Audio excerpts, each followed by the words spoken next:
Me da mucho gusto poder presentarles mi último libro titulado La invasión de los ángeles caídos. Este libro es una narración maravillosa acerca del mundo espiritual.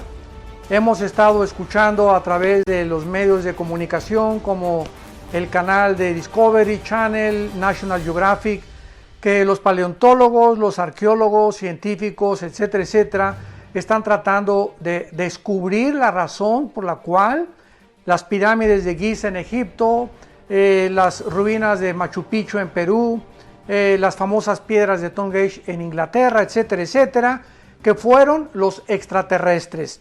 Y toda esta investigación pseudocientífica ha llegado a esa conclusión, que extraterrestres visitaron la Tierra y dejaron su huella en todas estas construcciones que es imposible que los seres humanos las hayan podido construir o edificar. En este libro yo trato de correr las cortinas y poder demostrarle al público que la Biblia encierra secretos que solamente Dios nos podía haber realmente manifestado y revelado para que podamos comprender que estamos rodeados de un mundo espiritual que explica también el fenómeno ovni, los gigantes que existieron durante 1000 años en el mundo y que también hay huellas acerca de ello para que podamos nosotros cada día apasionarnos más por la verdad y conocer las Sagradas Escrituras. Este libro lo pueden encontrar ustedes en todas las librerías, en Miami, en Perú, en Sudamérica, en México. Está escrito por la editorial Berea y pueden ustedes conseguirlo ya desde el día de mañana. Se los recomendamos, va a ser de muy grande edificación para sus vidas y que Dios los bendiga. El doctor Armando Alducin presenta Tomo 2 del Antiguo Testamento.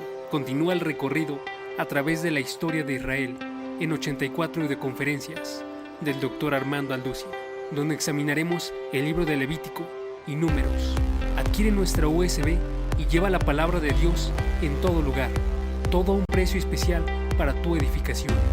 Examinando el libro de Levítico con temas como el alimento de Dios, la ofrenda de paz, impurezas sexuales, los días de reposo, las fiestas judías y más. En el libro de Números examinaremos el camino del pueblo a través del desierto, con temas como preparación para la guerra, la pureza del pueblo de Dios, la Pascua en el desierto, marchando hacia la tierra prometida y murmuración contra un líder. 84 de conferencias del doctor Armando Alducin a un precio especial. El doctor Armando Alducin presenta 114 audioconferencias acerca del tema de la apologética. Hay muchos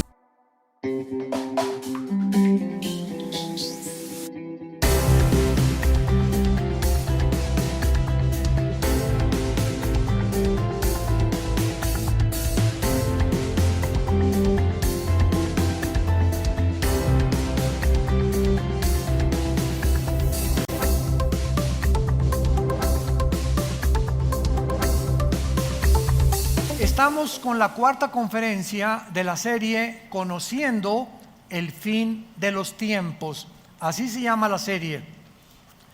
Y para todos ustedes que las conferencias anteriores no las han conseguido o no las han oído, se las recomiendo. Permítanme brevemente hacerles un resumen. Hay algunas preguntas que son importantes a la luz de los acontecimientos que estamos actualmente experimentando y viviendo en el mundo a nivel internacional. Hemos visto de qué manera todos los sistemas de ideologías que los hombres han inventado están desmoronándose. En el área política, pues el comunismo duró 70 años, el siglo XX, de 1917, cuando Lenin hizo la revolución bolchevique, a 1989, que el comunismo se derrumbó. Confesando Mikhail Gorbachev, el último ministro ruso, que había fracasado porque sacaron a Dios. Esto en el área política. Después de la Segunda Guerra Mundial, cuando el comunismo ya llevaba algún tiempo, comenzó a desarrollarse la democracia. y pues la instituyó, ¿verdad? Estados Unidos de Norteamérica. Ganaron la Segunda Guerra Mundial y se postularon como la primera potencia económica, militar y económica del mundo. Pero entramos al siglo XXI y nos damos cuenta que también la democracia está desmoronándose. Y ahora todos los políticos, ideólogos, economistas están tratando de agarrar de la democracia, del capitalismo, del comunismo, del socialismo y hacer una nueva mezcla, otra sopa marucha. Porque no les ha funcionado ninguno de estos sistemas de ideologías.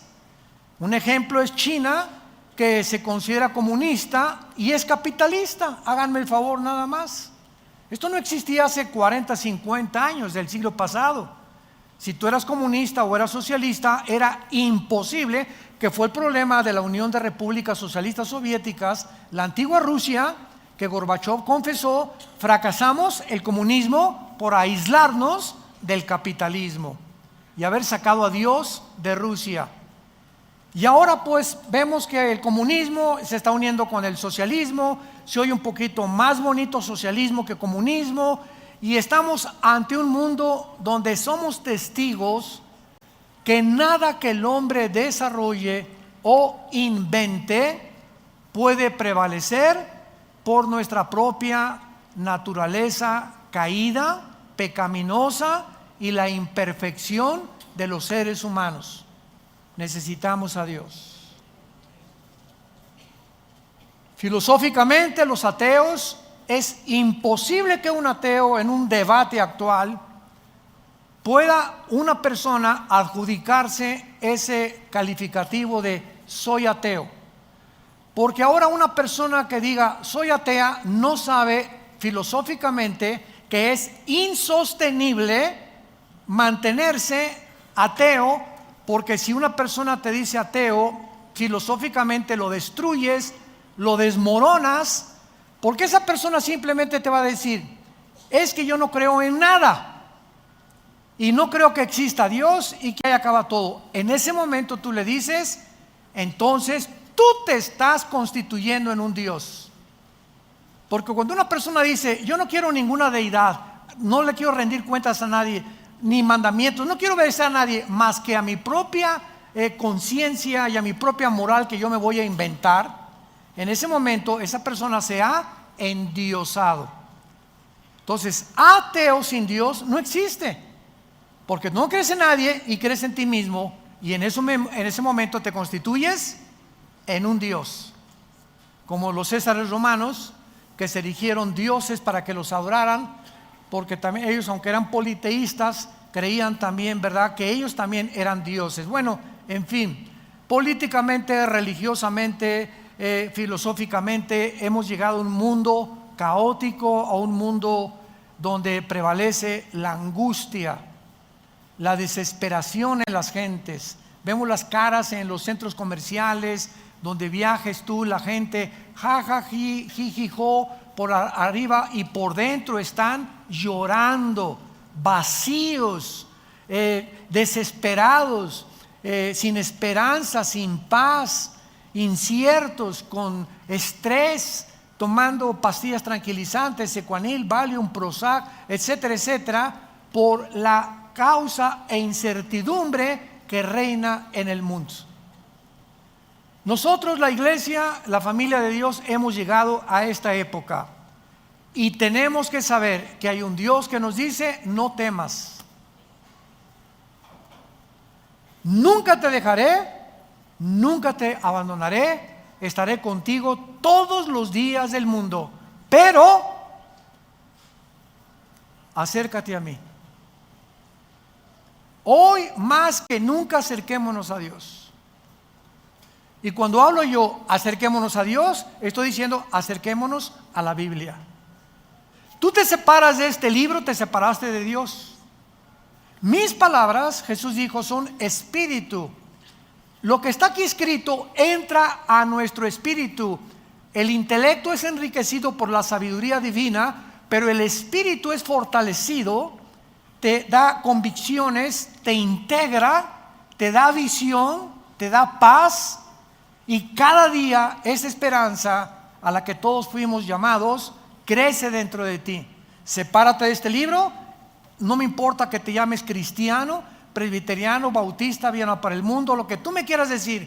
Si tú te separas de este libro, has abandonado a Dios.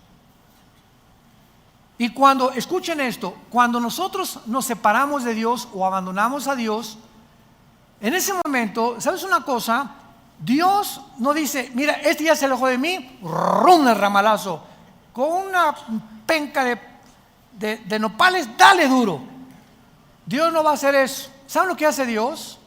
Dios te deja para que en ese alejamiento que vas a desarrollar consecuentemente pecados escondidos, esos pecados van a operar en tu vida y Dios va a dejar que operen en tu vida para que cuando operen en tu vida te des cuenta la destructividad y las terribles consecuencias de haberlo abandonado.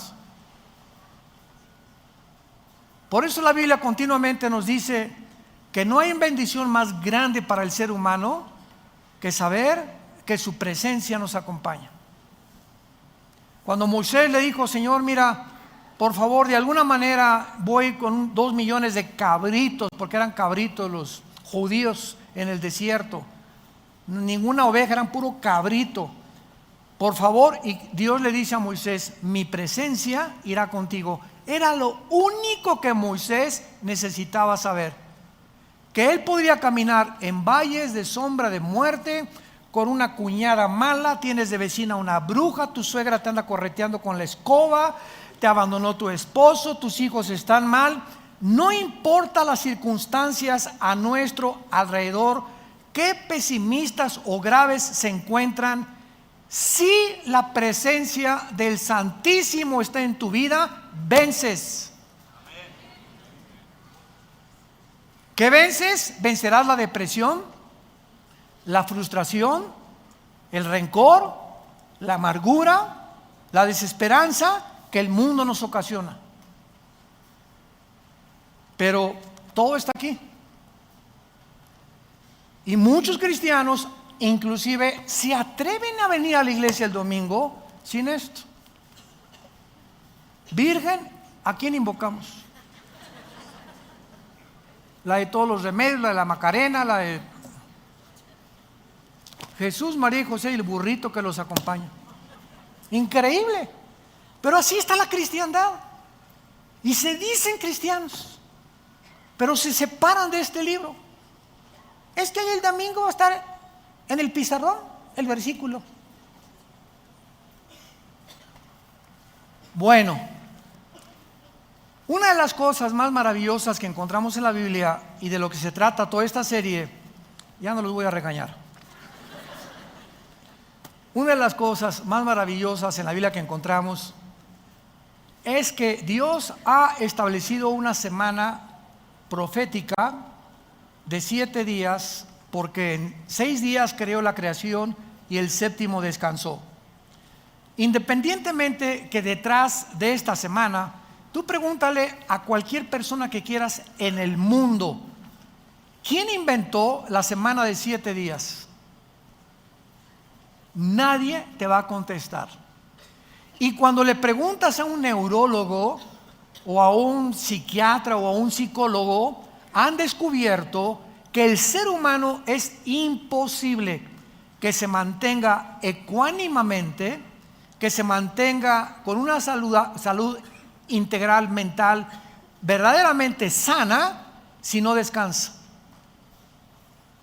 Si tú trabajas 7 días a la semana y tienes ya un mes que no haces nada, que te desligas de tu trabajo, te vas al boliche con tus hijos, una buena película, vienes el domingo aquí, ahorita te vas a comer unos chicharroncitos o al Chapultepec, pero no vas a pensar en nada una vez a la semana, no puedes continuar caminando con salud mental. ¿Por qué? Porque aquí adentro nuestras neuronas son conexiones eléctricas que cuando tú haces comienzan a hacer así chispas y te comienzan a producir problemas mentales, que te van a desenfocar de tu vida, de la sabiduría que necesitamos para el matrimonio, para consejos a nuestros hijos, para resolver nuestros problemas, porque estás tenso, estás tensa. ¿De dónde viene esa tensión? De tu incredulidad. Has llegado a ese punto simplemente porque no crees en Dios. No es cierto que creas en Dios. No es cierto que crees en la Biblia. No es cierto que estás memorizando la Biblia a diario. No es cierto que todos los días le echas tu ansiedad sobre él y llegas todos los días: Padre, el oro cayó, el dólar cayó, mi hija se fue, mi esposo me abandonó, mataron a mi perro, se comió un gato a los ratones de mi casa, etcétera, etcétera. Lo que pase en tu vida, si tú tienes paz y la presencia de Dios está contigo, porque tienes contacto con Él diario, con este libro, tú vas a vencer. Tú vas a ser y vas a formar parte de los vencedores que habla Cristo en el mensaje a las 7 iglesias en el Apocalipsis. Los que vencieren, los que vencieren, los que vencieren, los que vencieren. Y dice 1 Juan 5, 4 y 5: esta es la victoria que ha vencido al mundo, los que somos hijos de Dios. ¿Eres hijos de Dios? Eres vencedor. Y si no eres vencedor, es porque realmente no has nacido de nuevo, porque Dios no nos ha dado un espíritu de cobardía. Entonces, a partir de la semana que Dios estableció y se la dio a Israel para que descansaran el séptimo día, a nosotros nos dio el primer día, que es el domingo. Ya no vamos a meternos mucho en eso, hablé en la antigua conferencia de esto. Y la cuestión es la siguiente: Dios le da a Israel la semana de 7 días para que entiendan que el sábado no hagan nada, piensen en Dios nada más, alaben a Dios con la familia, etcétera, etcétera, se desliguen de todos los pensamientos de la semana. Y le dio Dios a Israel también la semana de años. 6 años tu esclavo, tu siervo doméstico trabaja contigo. El séptimo, en el año 7, lo vas a dejar ir. Entonces, este patrón lo vemos de una forma muy clara en la historia de la Biblia, porque si hacemos cuentas de Adán a Abraham, ¿cuántos años hubo? 2000. De Adán a Abraham, 2000 años. De Abraham a Cristo, 2000 años. ¿Cuántos llevamos? Muy bien. Y de Cristo a nuestros días, ¿cuántos llevamos? Si para Dios un día son 1000 años y 1000 años un día para Dios, estamos entrando o finalizando, ¿qué cosa? El año 6000 de historia. ¿Qué sigue? El día sabático o el milenio, que es el reino que Cristo prometió y en el cual se considera el descanso para nosotros, la iglesia, y para los judíos convertidos. Siguiendo este patrón, la pregunta es: ¿cuánto tiempo nos falta para que acaben estos 2000 años y sepamos de alguna manera, porque nadie puede poner una fecha para la venida de Cristo, podemos bíblicamente, de esto se trata esa serie, podríamos bíblicamente establecer un tiempo en el que realmente estemos seguros, sin ningún lugar a dudas, que nos encontramos en el año 6000 y que estamos a punto de salir del mundo para que Dios termine con Israel en la tribulación? Y la respuesta es sí, sí, sí. Esta semana que Dios establece en Israel es muy interesante. Veamos rápidamente, por ejemplo, en Éxodo capítulo 24. Ya ven por qué no trajeron la Biblia. En Éxodo 24, versículo 16, vemos estos 6 días que se repiten por todo el Antiguo Testamento. Esto es interesantísimo. Aquí en este pasaje Dios, recordamos, instruyó a Moisés que suba al monte Sinaí. Y ahí tenía que esperar, antes de reunirse con él, ¿cuántos días? Y la gloria de Jehová reposó sobre el monte Sinaí, y la nube lo cubrió por 10 días. Los que trajeron la Biblia sí saben contestar. Por 6 días. ¿Qué días ni qué días? Por 6 días. Y el séptimo día llamó a Moisés del medio de la nube. ¿Ustedes creen que es coincidencia esto? Cuando Dios menciona 5, 2, 15, 20, 40, nunca en la Biblia encontramos un solo número, algo que Dios relacione con la gematría, que es los números en el original hebreo, que no tengan un simbolismo profético. Apunten eso y recuérdalo como estudiante de la Biblia. Qué interesante que 6 días tenía que esperar Moisés. ¿Y por qué el séptimo? Porque era cuando Dios se iba a encontrar con Moisés. Veamos otro ejemplo, otra vez, de 6 días. Josué capítulo 6. Otro ejemplo donde se repite este mismo patrón en la toma de la ciudad de Jericó. Aquí se le instruye a Josué que ordene a los israelitas y a los sacerdotes que rodeen la ciudad de Jericó, cargando el arca y sonando los tutú, tutú, los chofares. Y veamos qué dice el pasaje, Josué 6 del 3 al 5. Veamos las órdenes. Rodearán la ciudad todos los hombres de guerra, yendo alrededor de la ciudad una vez. Esto harán durante 6 días. Qué interesante, otra vez.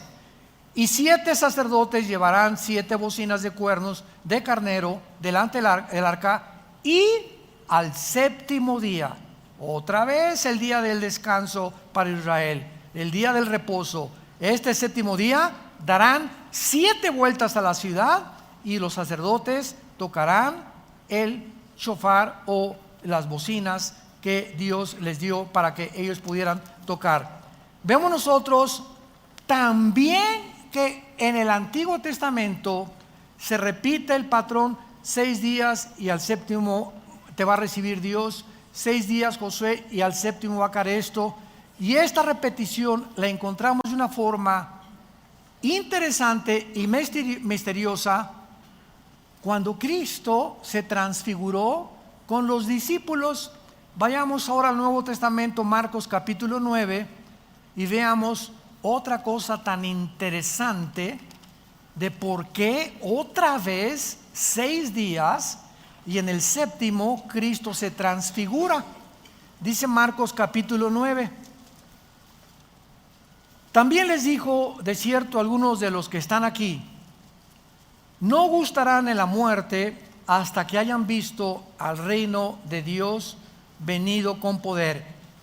6 días después, Jesús toma a Pedro, a Jacobo y a Juan y los lleva aparte, solos, a un monte alto, y se transfigura delante de ellos. Qué interesante otra vez la repetición de los 6 días, y al séptimo día algo sucede en la presencia de Dios. Pregunta ahora, muy bien, ¿cuál es el simbolismo, familia de Dios, damas y caballeros que nos visitan por las redes sociales? ¿Cuál es el simbolismo de estos números? Sabemos que el número 6, si lo quieres apuntar, representa al ser humano, porque en 6 días Dios creó a Adán y Eva. Es el número del hombre. Cuando al terminar el Apocalipsis en el capítulo 13 se relaciona al enemigo póstumo de Dios, el anticristo, se le une a 3 números: 6, 6, 6. ¿Por qué? Muy bien, si el 6 es el número del hombre y el 3 es el número de la Trinidad, nos damos cuenta que el anticristo es el hombre elevado a Dios. 3 veces el 6 es la exaltación del anticristo queriéndose hacer Dios. Entonces, todo en la Biblia tiene un significado, se llama gematría. Si lo quieres apuntar, cuando se relacionan los números con las letras, las 22 letras que contiene el alfabeto de los hebreos. Entonces, sabemos que el número 6 es el número del hombre y el 7 es el número de la perfección moral. ¿Se acuerdan del menorá? Es el símbolo, ¿lo ven aquí? El menorá es el símbolo que adoptamos nosotros de hace 35 años. El menorá se encuentra al final del Apocalipsis, aunque se los dio Dios al Antiguo Testamento, a los hebreos. Pero síganme con cuidado.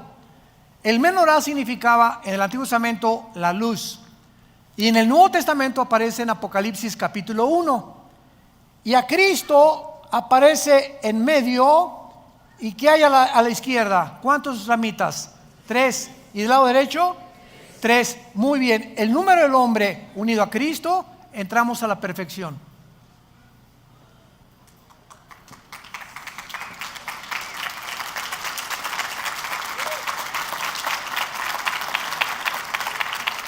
Cualquiera que me escucha, tú como ser humano, sin Jesús, eres una persona incompleta.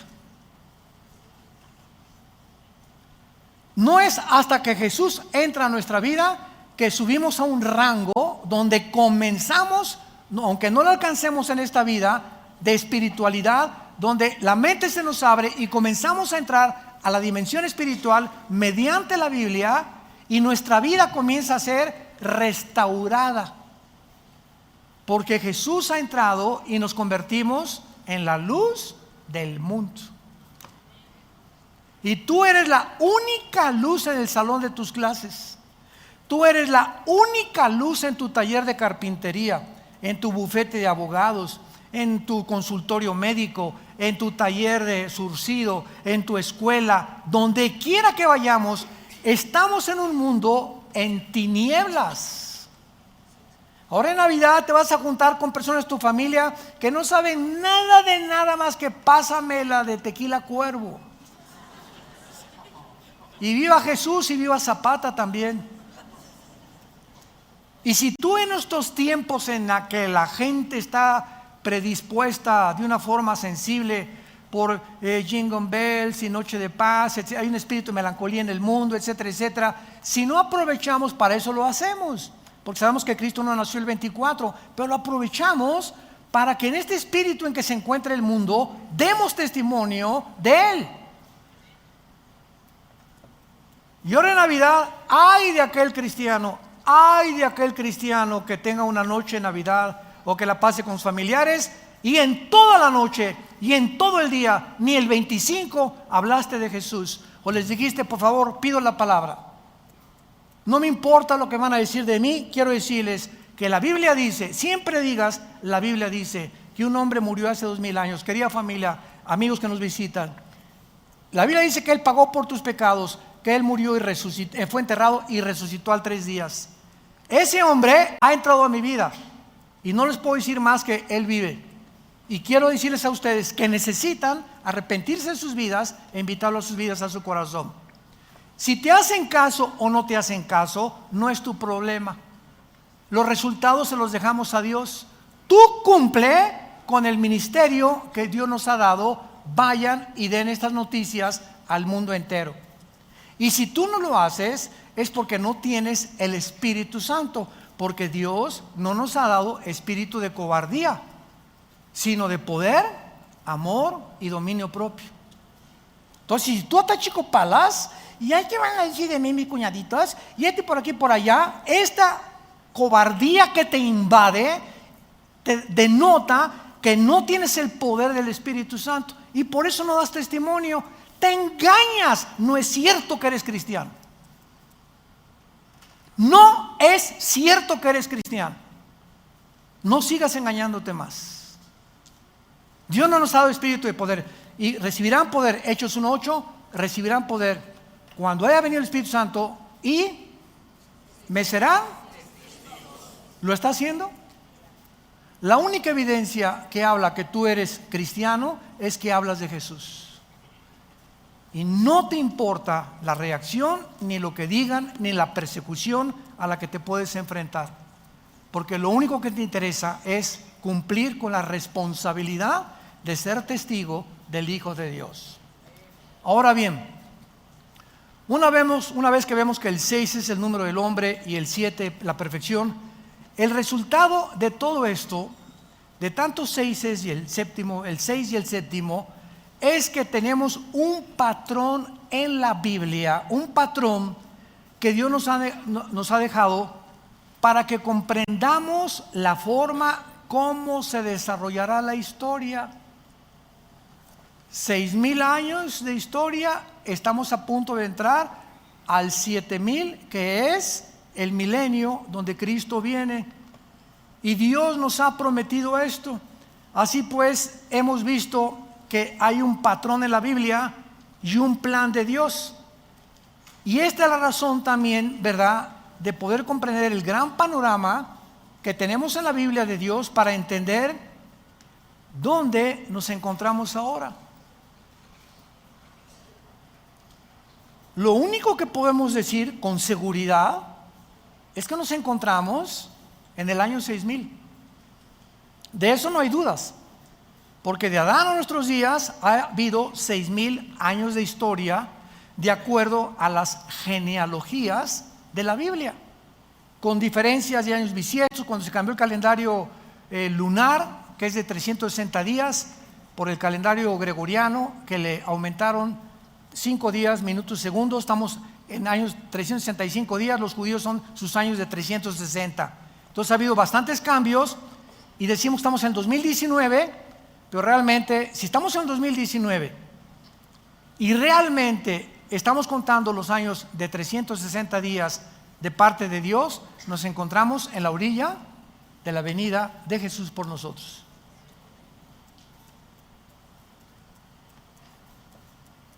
Ahora tenemos que ver este grande panorama, ¿verdad?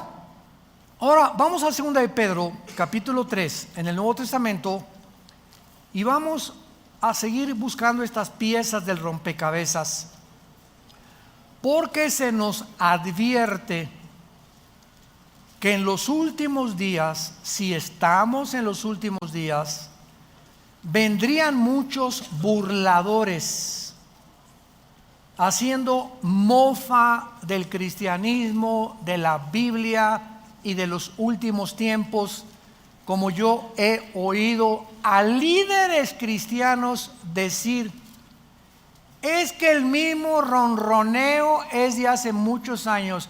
Jesús viene, Jesús viene, Jesús viene, y hasta ahorita no ha venido. Simplemente estas personas ignoran el plan profético de Dios, es todo. Y están expresando barbaridades, porque no entienden que si no ha venido es porque no se ha cumplido todavía los 2,000 años que tienen que cumplirse de la época de la gracia y de la iglesia, que es la que estamos viviendo tú y yo actualmente. 2 de Pedro 3, versículo 3. Sabiendo primero esto, Pedro tenía interés que lo supiéramos, que en los postreros días vendrán burladores andando según sus propias concupiscencias y diciendo: ¿dónde está la promesa de su venida o de su advenimiento? Porque desde el día en que los padres durmieron, todas las cosas permanecen así como desde el principio de la creación. Estos, dice Pedro, los que se burlan, estos ignoran voluntariamente que en el tiempo antiguo fueron deshechos por la palabra de Dios los cielos y también la tierra, que proviene del agua y por el agua subsiste, por lo cual el mundo de entonces pereció anegado de agua. Pero los cielos y la tierra que existen ahora están reservados por la misma palabra, guardados por el fuego en el día del juicio de la perdición de los hombres antiguos. Mas, oh amados, versículo 8. Atención, mas por favor pongan atención, no ignoren esto, que para con el Señor un día es como 1,000 años y 1,000 años como un día. En otras palabras, deja de hablar tonterías, dejen de hablar barbaridades. Es que si no te ha amanecido, es porque a la ley y al testimonio no has recurrido. Piensas que el Señor no ha venido y se ha tardado porque no has hecho un cálculo de entender que no puede venir hasta que no termine la época de la iglesia, que son 2000 años. Y esta verdad se repite en el Salmo 94, que para Dios un día son como 1000 años y 1000 años son para Dios como un día. Muy bien. Ahora vamos a echarnos un clavado más profundo todavía. Vamos al libro de Oseas, en el Antiguo Testamento, Oseas capítulo 5, y vamos a encontrar y descifrar otro misterio escondido, maravilloso, que tal vez muchos lo habíamos leído, y yo hasta hace algunos meses también pude, ya realmente me resaltó así, como decían los griegos, eureka. Cuando los griegos descubrían algo decían eureka, o sea, se hizo la luz, o recorcholis, zambomba, lo he encontrado, lo he descubierto, de repente, ya lo entendí. En Oseas capítulo 5, hasta ahorita hemos podido identificar el patrón de los 6000 años de historia humana, compuesto por las semanas de días que Dios le dio a Israel. Pero ¿cómo sabemos, qué es lo que vamos a continuación a tratar de responder, cómo sabemos que en este plan profético de Dios va a continuar como es esperado? O sea, ¿cómo tenemos la seguridad? Viene la pregunta lógica, válida, que son 6000 años. ¿Por qué no 1500 años? ¿Por qué en 1000? Hermano, ¿no estará usted equivocado y serán 2100 años? Cuando entremos y abordemos ahorita esta profecía comparada con otras, vamos a ver con qué claridad el Espíritu Santo nos muestra lo que nos continuará mostrando a través de la Biblia. ¿Acaso, otra pregunta, la iglesia se tiene que conformar con el plan profético de Dios? ¿Cómo sabemos que el tiempo de la iglesia son de 2000 años exactamente? Muy buenas preguntas. Para responder es interesante estas preguntas, vamos a examinar algunos pasajes de la Biblia. Oseas 5, del 15 al capítulo 6, versículo 2. Oseas 5, comenzamos en el versículo 15. Por favor, saca tu microscopio y tu lupa. Dice así: andaré y volveré a mi lugar. Andaré y volveré a mi lugar hasta que reconozcan su pecado y busquen mi rostro. ¿Se acuerdan? Familia de Dios, ¿se acuerdan cuando Jesús entró a Jerusalén llorando y dijo estas palabras? Jerusalén, Jerusalén, que matas a los profetas y como la gallina a los pollitos los he querido y ustedes no quisieron. ¿Y se acuerdan lo que Jesús dice a continuación? Baruch Hashem Adonai Eloheinu, en el hebreo, que dice: me dirán hasta que me digan, Baruch Hashem, hasta que ustedes me digan, bendito el que viene en nombre del Señor, regresaré a Jerusalén. O sea, hasta que Jerusalén se convierta espiritualmente, Jesús no puede regresar a Israel. Y 600 años antes, el profeta Oseas dice: ¿de quién creen ustedes que está diciendo andaré y volveré a mi lugar hasta que reconozcan su pecado? ¿De quién está hablando? De Jesús. Oseas se adelantó a las palabras proféticas de Jesús. Hasta que cuando yo regrese, reconocerán su pecado y buscarán mi rostro, en su angustia me buscarán, que será el tiempo de la tribulación. ¿Vamos bien? ¿Capiche? Capítulo 6. Vengan y volvámonos a Jehová, porque Él arrebató y nos curará, hirió y nos vendará. Por favor, saquen su lupa. Nos dará vida, subraya la palabra vida. Después de 2 días, al tercer día nos resucitará. Subrayen la palabra resucitará. Son 2 palabras diferentes, vida y resurrección, que vamos a explicar. ¿Después de cuántos días les dará vida Dios a Israel? ¿Serán días de 24 horas? Días de años, 2000 años. Ya me voy.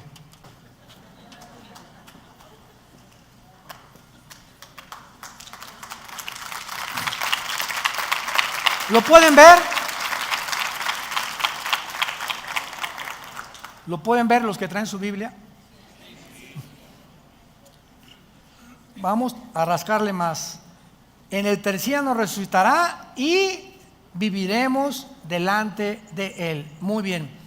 Vemos nosotros la frase hasta que digan, que estaba profetizado en espera de que regresara el Mesías a Israel, y hasta entonces Israel podría tener vida. ¿Cuánto tiempo tiene Israel que esperar para que regrese el Mesías? 2 días, de 1000 años cada uno. Entonces, aquí completamente, sin ningún lugar a dudas, se nos muestra que tienen que cumplirse los 2 días proféticos de 1000 años cada uno para que Jesús regrese. Pero vamos a seguir escarbando. Este alejamiento del Mesías, acuérdense que lo rechazaron después de que lo crucificaron. Israel entró en un estado de angustia y de aflicción aproximadamente hasta 1948. Durante casi 2000 años, Dios, cuando la Biblia dice volteó su rostro, significa te abandona. Cuando Dios dice Dios volteó su rostro sobre Israel, dice Dios a Israel, ahí nos vemos, ahorita no tengo nada que ver con ustedes, ahorita voy a introducir en lugar de ustedes a otra entidad que se llama la iglesia. Y la iglesia, voy a caminar con ella estos 2000 años en que ustedes, bye. Y tengo que terminar con la iglesia cuando terminen los 2000 años para que ustedes, yo siga con ustedes, porque no los he abandonado. Ahí se me quedan en la banca, no entran a la final. Ahí se me quedan en la banca. Romanos 10, 11 y 12, Dios no ha acabado con Israel. Romanos 9, 10 y 11, Dios no ha acabado con Israel. Ahí están esperando, porque la semana 70 de Daniel faltan 7 años. Entonces, cuando la iglesia sea sacada del arrebatamiento, no puede Dios, hasta que salgamos del mundo, poder seguir con Israel. Y eso es donde Él va a sellar a 144,000 judíos. Ya no nosotros los gentiles, va Dios a regresar con Israel. Y en todo el Apocalipsis encontramos a los israelitas, aunque va a haber gentiles convertidos, pero no puede Dios acabar con nosotros hasta que nos saque y comenzar con Israel. Se tienen que cumplir los 2000 años que dijo Oseas y que vamos a seguir viendo que los repitió Jesús. Ahora, muy bien, noten ustedes la distinción entre tener vida y resucitar. Estos 2 términos no significan lo mismo, porque ocurren en tiempos diferentes. Tener vida es antes de resucitar, ¿no? Tú no puedes resucitar si no tienes vida eterna. Entonces Dios nos da primero la vida eterna y se nos promete la resurrección, ¿correcto? La promesa de tener vida significa el avivamiento nacional de Israel, no su conversión. Y en 1948, que Israel regresa a su tierra, Dios le dio vida nacional. Se levantaron de entre los escombros de las naciones y la dispersión mundial y se reunieron por primera vez dentro de la época de nosotros. ¿Saben qué significa esto? Pues no que Dios, hasta que se cumplieran 2000 años, ya Israel, bye. Lo que está haciendo Dios es que cuando en el 48 David Ben Gurión, el primer ministro de Israel, el 14 de mayo a las 5 de la mañana sacaron el shofar, tu, tu, tu, tu, tu, y el sonido que hicieron en el 48 es el sonido del shofar que en el libro de los Números se hacía para llamar al pueblo. En el 48 se tocó el shofar. Los judíos no lo entienden, nosotros sí. Dios nos tocó el shofar en el 48 para decirnos: ¡ahí vengo! Reúnanse, comiencen a buscarme. Estamos hablando de hace casi 70 años, 65, 70 años. Pero el segundo shofar en la guerra de los 6 días, 1967, junio de 1967, el general Moshe Dayan ganan a todos los árabes la guerra, y en el 6º día agarra Moshe Dayan, número 2, doble toquido, Jerusalén es nuestra. Primero la tierra, ahora Jerusalén, aunque no del todo. Y en el siglo XXI, el presidente de los Estados Unidos, Trump, llámale como le quieras llamar, no me interesa cómo le llames.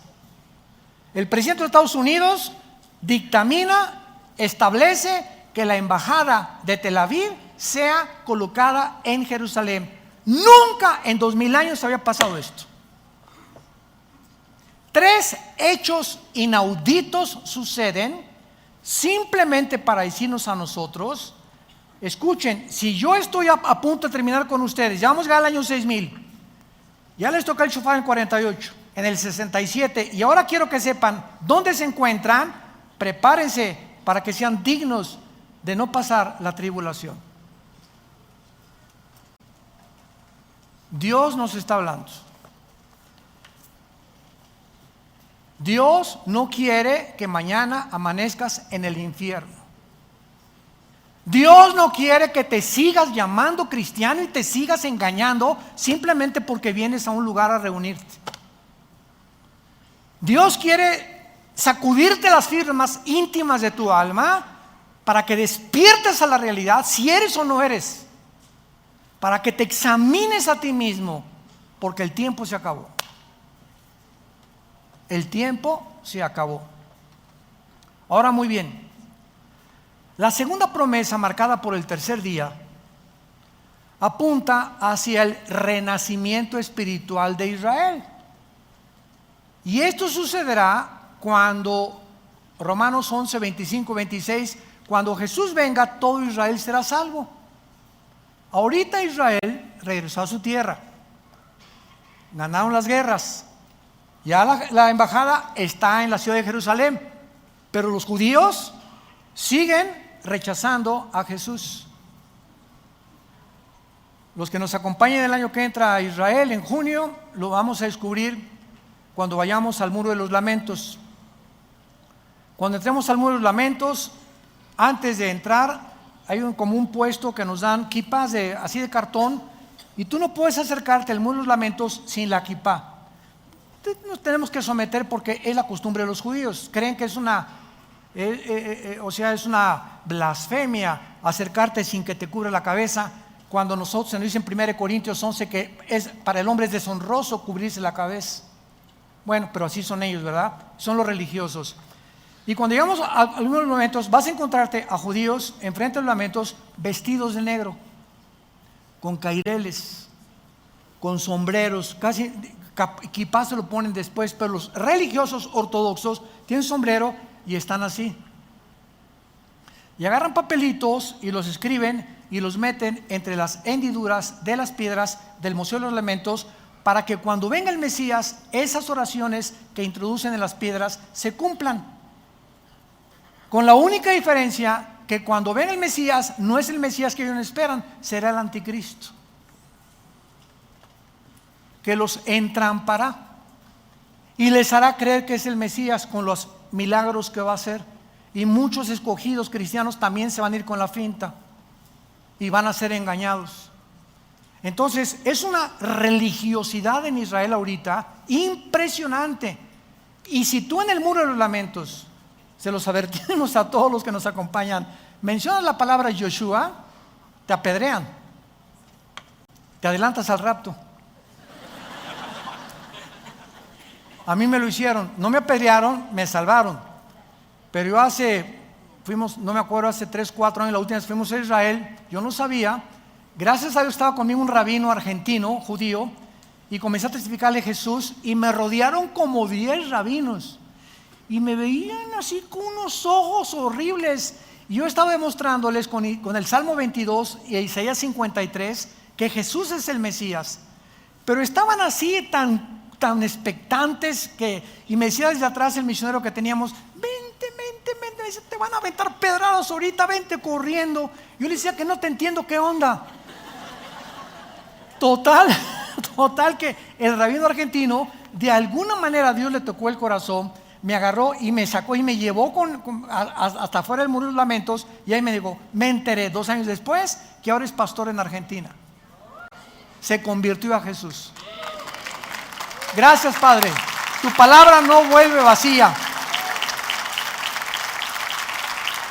Ahora, muy bien, y en penúltimo lugar, estos 2 días son muy interesantes porque, repito, ya Dios le dio vida nacional, va a venir la vida espiritual, y vemos nosotros que cuando Jesús vino, continuamente estuvo diciéndoles a sus discípulos: me voy y regreso. Lo que dice Oseas, me iré y regresaré. Vamos a ver rápidamente algunos pasajes. Juan 7, Evangelio de Juan capítulo 7, versículo 33. Esto es precioso en la Biblia. Dice Juan 7, 33, está Jesús hablando.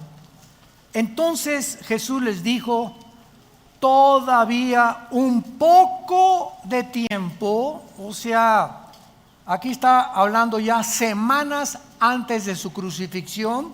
Vean cómo Cristo tenía su calendario y su agenda perfectamente trazada. Cuando llegó el día de su muerte, cenó la última cena. ¿Se acuerdan qué les dijo? Jesús sabía en la última cena que era la última cena, que no iba a desayunar ya con los discípulos. Él sabía perfectamente bien el día, la hora, los segundos en que iba a morir. Su agenda estaba clarísima, la que el Padre le dio antes de bajar al monte. Y comienza a anunciarles: todavía un poco de tiempo estaré con ustedes e iré al que me envió. ¿De qué está hablando? De su resurrección, que no se iba a quedar en la tumba. Los discípulos no lo pudieron entender. Juan capítulo 14, un pasaje que todos se saben de memoria, ¿o no? No se turbe vuestro corazón. Si creen en Dios, lo primero, no te intimides, no permitas lo que va a pasar en el mundo, no entres en depresión, en desesperación, en ansiedad. No pierdas mi paz, mantente tranquilo, nunca te dejaré, nunca te abandonaré, no temas a nadie. Por favor, quiero que entiendas, si tú crees en Dios, crees en mí también. Y fíjense lo que dice a continuación: en la casa de mi Padre muchas moradas hay. Si yo no fuera, no os lo hubiera dicho. Voy a prepararles lugar. ¿De qué está anunciando? De que iba a morir y que iba a irse a otro lugar, que iba a resucitar. Es de lo que está diciendo. ¿Qué leímos en Oseas? Me iré y regresaré cuando ustedes venga la angustia y la tribulación me buscarán. Lo que estaba diciendo Oseas estaba profetizando lo que Jesús iba a cumplir. Y si me fuere, versículo 3, les prepararé lugar, vendré otra vez, los tomaré a mí mismo, que es el rapto, para que donde yo estoy, ustedes también estén. Sin embargo, para terminar, aun cuando Jesús anuncia todas estas cosas al pueblo de Israel, sabemos que nadie entendió lo que estaba diciendo. Y lo mismo va a pasar con la iglesia. Miles, millones de cristianos ahorita en el mundo entero todavía no entienden qué es el cristianismo. No hablan de Jesús, no comparten el evangelio, no viven las vidas que Dios quiere que vivamos. Dicen, pero sus hechos lo niegan.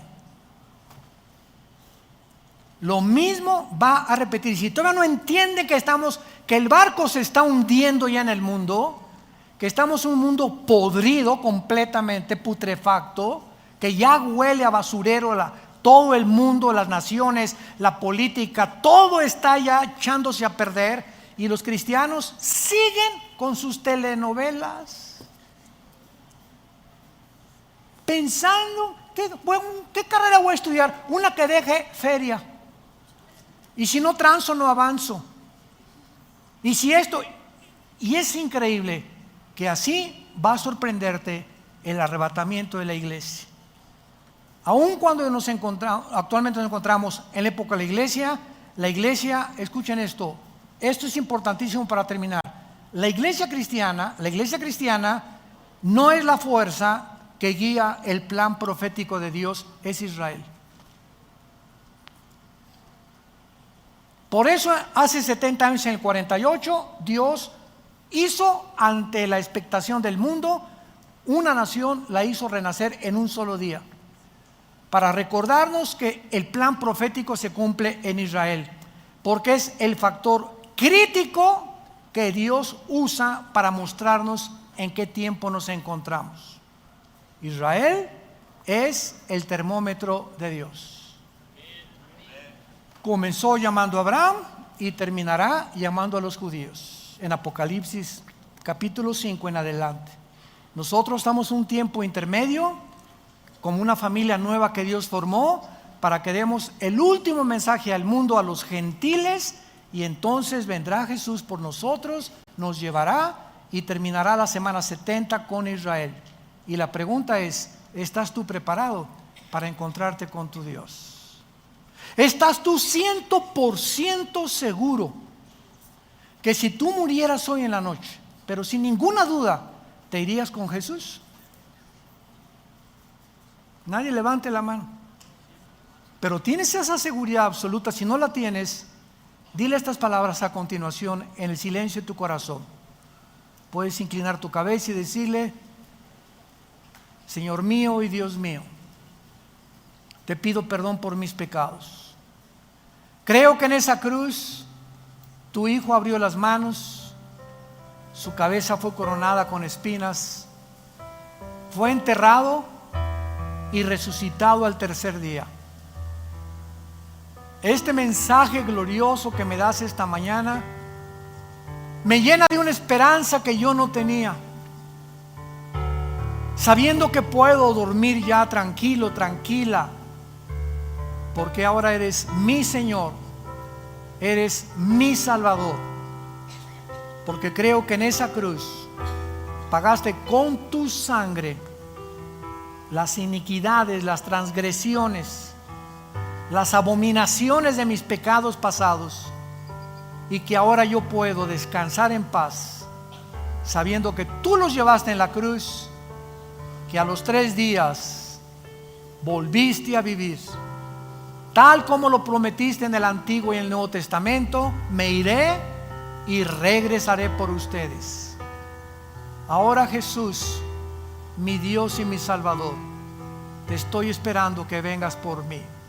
Estoy listo, lista, no porque lo merezca, sino por lo que hiciste en mi lugar en esa cruz.